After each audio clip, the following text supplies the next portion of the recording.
How's it going, guys? We are back in another video here, and this video is going to be everything you need to know about week 2 of the fantasy hockey event. So a lot of huge new changes to this event. I'm a huge fan of what NHL 23 HUT right now is looking like when it comes to this event. I mean, yes, the costs are still unfortunately going to be very expensive, but I'm very encouraged by what I'm seeing when it comes to the actual cards and the content for this week. All right, so hope you guys do enjoy this video. I'm going to go over everything you need to know. I actually recorded this already, but I found out that I was muted. So I had this video ready to be posted already, but unfortunately I was muted. Just goes to show you, sometimes things happen. But you know what? I'm not going to post a muted video. That makes no sense. But here it is, all right? Week 2, here's what you got, all right? So you got Rasmus Dahlin, 82 overall, it looks like, or 84, I think, actually, is what he is. But Jimmy Stu, of course, Timmy Stu, whatever you want to call him. It's the same as it was in week 1. It's a +1 overall for every goal scored for a forward, a +2 overall for every goal scored for a defenseman. All right, and there's actually a lot of defenseman options in this week. All right, so here we go. Then we have the 4 master set player items. Timmy Stu. We got the Joe Pavelski. My own Damon Severson card. Cam Fowler as well. I can't believe he actually gave a doubles Evo card right now. It's pretty funny. Damon Severson. Definitely didn't expect him either. He could be traded during the year too. That would really hurt. And then I don't even want Severson anymore. That would really hurt. But yeah, Damon Severson right there, guys. And Cam Fowler. There's a lot of defensemen here. 2, but also 2 forwards. But they're really good defensemen, I think. All right, so we have the rest of the Evo cards here as well. The McCollum, the Jaeger. You have the Lindstrom, the Moser, Nylander, Braden Point, Bobrovsky, Moritz Seider, DeBrusk, Strome, Dobson, and Dahlin. So a lot of better cards this week, which is really nice to see. I mean, that's really important that EA actually improved the overalls for these and actually gave bigger names and just better cards out this week, which is very nice because, let's be honest, week 1 was a total flop. We're starting Evander Kane at 65 overall. That was just disgusting. Why in the world would you buy that card, number 1? Why would you buy most cards from week 1? It was really, really bad. EA had a major L when it came to week 1, all right? That was really bad. All right, that's all the event cards, though, for fantasy, all right?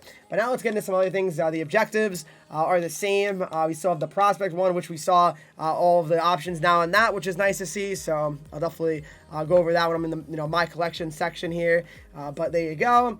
Then we also have, the things to keep in mind, the challenges. So they added another group of challenges here for week 2. And here it is. It's called the Group 2 Challenges. And similar to week 1, not much coins, but a couple of seasonal collectibles. And then finally, an event collectible. So that's not bad. I mean, definitely take that. That's nice to see. I mean, you need 40 to make the MSP, and you only get 2 from the challenges. I understand it's not, ideal by any means, but I guess it could be a lot worse, right? So those are the challenges and the collectibles that you do receive for it, all right? So now, past the challenges now, let's go into the store, okay? So look at the store, look at the packs. I think they're pretty much identical to week 1, but unfortunately, this is week 2 now. So they have the player prospect pack, week 2, untradeable.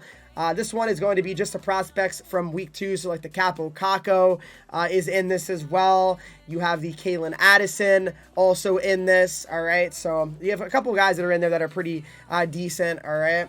But again, this is untradeable, so I mean, it's kind of like do it at your own risk. Like, it'd be nice, don't get me wrong, it'd be nice to pull one, right? But 180,000 coins or 3,600 NHL points, that's certainly a pretty penny to pay for a guy that's going to be starting at a low overall. Addison could be pretty nice, though, I'm not going to lie to you. All right, anyway, then we got the event booster pack, which is 14 items, at least 7 player items, and a guarantee of 2 event collectibles. So if you plan on making, some of those sets, this could be a decent pack if you're spending money.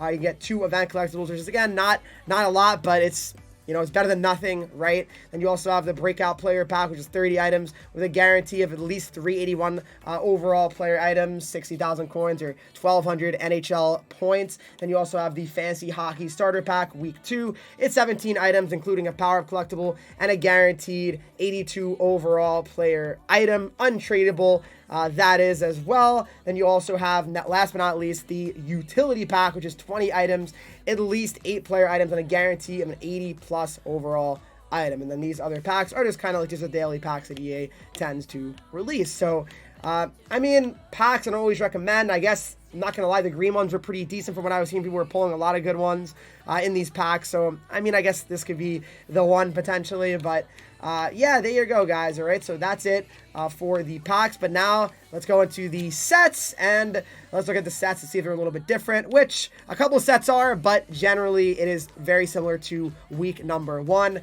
right, so the sets here, the Boone Jenner, that's nothing to do with fantasy, but then you have the Fantasy Hockey Prospects player week 2, so this is a 1 of 2, and it's the 4 guys from week 2. Again, it's a Kako, the Addison, and then I forget the other 2 off the top of my head. I always forget them, but yes, it's 10 collectibles to make them. I believe it was 10 in week 1 as well. Then we have 30, which is a choice of 1 of 3 of just the other players. It's not MSPs. The Master Set players are not in this, so the Severson's not in it. The Fowler's not in this as well, so don't expect to get them in this because you can't. So that's very important to note.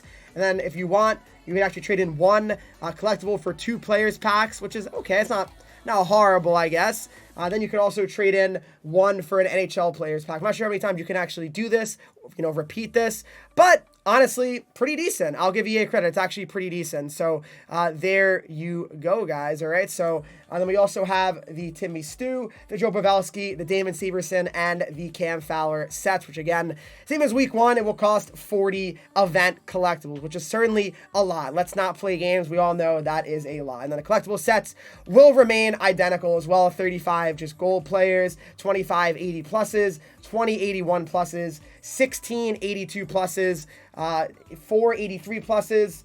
It'll be 3 84 pluses, 2 85 pluses for 1 as well. 1 86 plus gets you 1, and then finally, last but not least, you can't see it on the screen right now, but it's 1 87 plus for 2. So there you go. The sets are exactly the same as last week. The costs are pretty much the same as well, but at least the cards this week are actually good and usable, which is nice to see. All right, let's look at the actual cards now before I really wrap up this video. I'm not gonna spend too much time on them, but I'll make a video tomorrow on the best one to make if you actually want to make one. If you are hot rich, I would probably say that's gonna cost you a lot. Then you have the Addison here. All right, 84 overall, one of the prospect cards here. 5'11", 172 protector, silver heat seeker. He looks really good. 88 excel, 88 speed. His shot's pretty nice as well. 83, 88, 83, 88. So this card has great potential. It really does. I mean, as it is, it's already pretty decent at 84 overall. So pretty nice card. He doesn't really score many career goals, but maybe things will turn around. This card will be a beast. Then we have the Dahlin, which I think this card could be maybe one of the fastest to 99, depending on if he keeps up his pace or not. 6'3", 207. This Dahlin, if he was 99 overall, if he was like 96 overall, he'd be insane. This card's going to be ridiculous all year, honestly. I mean, he'll score more goals, Dahlin. Whether if he gets to 99 quickly or not, I think he'll at least get to 96, 98 when it's all said and done. The way he's going, I don't see why not, and the Sabres are a wagon right now, so we'll see if they can keep it up. Then we got the Cam Fowler, which looks sick as well. 6'2", 214 with Fly the Zone and Gladiator, Silver Heat Seeker, and Gold Seeing Eye. 87 excel, 90 speed. His shots 80, 86, 81, and 87. I mean, that's incredible. Great card at 84 overall already, so a few goals for him, and this card becomes, like, cracked, actually. Then we got the Simon Moser, 84 overall here as well. 6'2", 214, light the lamp, 85 excel, 85 speed. I heard he's off to a good start in his season. 8 goals in 18 games, so that could be a pretty decent one as well. And we got the Noah Dobson here, 6'4", 194, right-handed shot protector, silver thunderclap, 85 excel, 85 speed.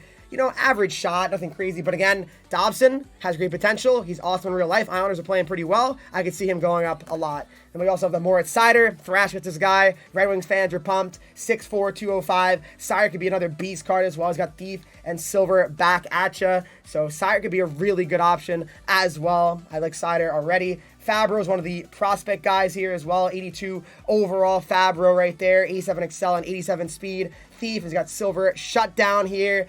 So a pretty decent card there. You got the Lindstrom card, which I was actually surprised to see. Looks decent also. 6'1", 190 protector, silver heat seeker, 87 excel and 88 speed. His shots, not great, but again, potential, right? He's a defenseman. A couple of goals. I don't know how many goals this guy really scores usually, but could be decent. Then Dylan Strome. I mean, all these guys look pretty usable. I'm not going to lie. Like, or at least they have potential to be pretty soon. 6'3", 201, Gladiator, silver tape of tape, 85 excel, 85 speed. His shots, not amazing, but again, there's great potential with this Dylan Strome card. Then we also have, let's see, next up, Joe Pavelski on the Master Set player items. Joe Pavelski, 80 overall. I mean, Joe is pretty much a lock for 99. I'm sorry, because he's off to a great start already this year. 5 goals in 11 games. Pavelski's pretty much a lock for 20, 25 goals a year. So I would say Pavelski's a lock for 99. Whether he does it really quickly or not is a different story. Stars are a good team this year. I think Joe Pavelski most certainly will be a great card to have and a card that will hit 99, no doubt. Then we have my guy Damon Severson, which is, again, a very funny card, very, funny selection, not like a Dougie Hamilton or something like that. I feel like Dougie would have been a better option maybe, but 6'2", 205, Distributor, and then Magician, Silver, Thunderclap, and then Gold in reverse for Damon. So, I mean, a good card. I mean, no doubt about it, a good card, but he's got to score a goal. He's on power play 2, I know, for the Devils. He's a pretty offensive guy, so he could definitely get some looks, so we'll see how much this guy goes up. I got to make him, right? But then we also have Timmy Stu, 80 overall here, 6 foot, 190. Then go City and Thief, Silver Elite Edges, and then Gold Tape to Tape is what he's got for his abilities. 86 Excel and 86 Speed already on him. Pretty decent shot, but nothing crazy there. And then we have some other just player items. Jake DeBrusk, 79 overall, 6 foot, 201. Gladiator, Silver, Make It Snappy on him. Braden Point as well. Lightning, they're probably going to turn it around at some point. So he's 5'10", 183. He's got Magician and then Silver, Quick Draw. You got to think Point will definitely turn it around. He could be an awesome and fun card to use. Then we also have the Kako prospect guy here. 6'3", 205, one of the prospects from that pack. Silver Elite Edges as well. Kako, you got to have a really great season here to be a very good card, but you never know. You never know, right? That's the thing about these cards. William Nylander, the Leafs, get their guy, 6 foot, 196, Applesauce, and then Silver Elite Edges on Nylander. So there you go, 83 Excel and 83 Speed on him at this current time. And then, last but not least, we have a few here. Jaeger, 6 foot, 161, right-handed. I'm sure he scores a lot of goals. We start at 73 overall. So there you go. Braden Yeager, my bad. And then we also have Bobrovsky, 70 overall. Panthers, you got to think, they'll be a good team again. So he'll probably go up to a nice overall. He's got Silver post-to-post on him as well. So that's pretty nice on him. And then, last but not least, is McCollum, all right? So 5'11", 183, Thief. Right now, his stats don't look too pretty, but you never know. These things can certainly change quickly, especially for the defenseman, which is what he is, all right? So there you go. Hope you guys did enjoy this video. If you did, make sure you leave a like, subscribe if you have not already. Follow me on Twitch, Henreek, Instagram, Twitter, TikTok, Henreek with 3 E's, and join Discord, talk to me, follow and subscribe to the channel. Let me know what you think of Week 2. Did EA save the event? I need to know, and I'll see you guys in the next video.